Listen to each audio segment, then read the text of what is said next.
With France's presidential election just 4 months away, Europe's largest Muslim community is being scapegoated and targeted by government repression as badly as ever. Almost 100 mosques have recently been raided by the government, with at least 24 shut down so far. Earlier this year, a so-called anti-separatist law was accused of basically legalizing Islamophobia, as it tried to ban the hijab for minors and force the closure of not just mosques, but highly respected Muslim NGOs such as the Collective Against French Islamophobia. The latest assault on freedom of religion for French Muslims has been sharply criticized by foreign leaders and top NGOs.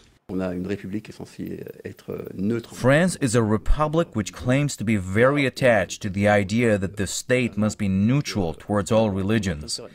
But the past year has seen an incredibly tough interference and meddling in the Muslim community. They're entering mosques and telling religious leaders to say this and to not say that. And this reflects the shift to the extreme right of President Emmanuel Macron's government. The dominant theme of France's entire presidential election has shifted to the extreme right, as convicted racist Éric Zemmour has provided coronavirus-era France with almost nightly Islamophobic diatribes. Zemmour has rocketed to third place in the polls, giving Macron and other candidates license to blame Muslims for France's economic and political problems. Zemmour resembles Donald Trump of the United States in that both thrive on outrage, but there are significant differences. Zemmour's entire career has been based around trying to be a part of the political scene and conversation, and he has benefited from support from major parts of the French establishment the entire time.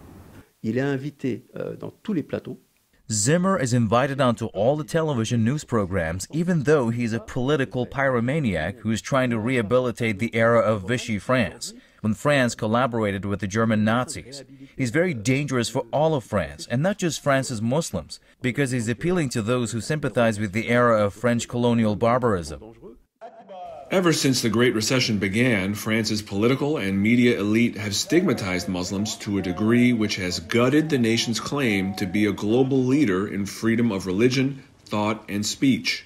The three most popular candidates in the presidential election all seem to be trying to outdo each other in Islamophobia, which has France's Muslims expecting the state-sponsored racism to be even worse over the next 4 months. Ramin Mazaheri, Press TV, Paris.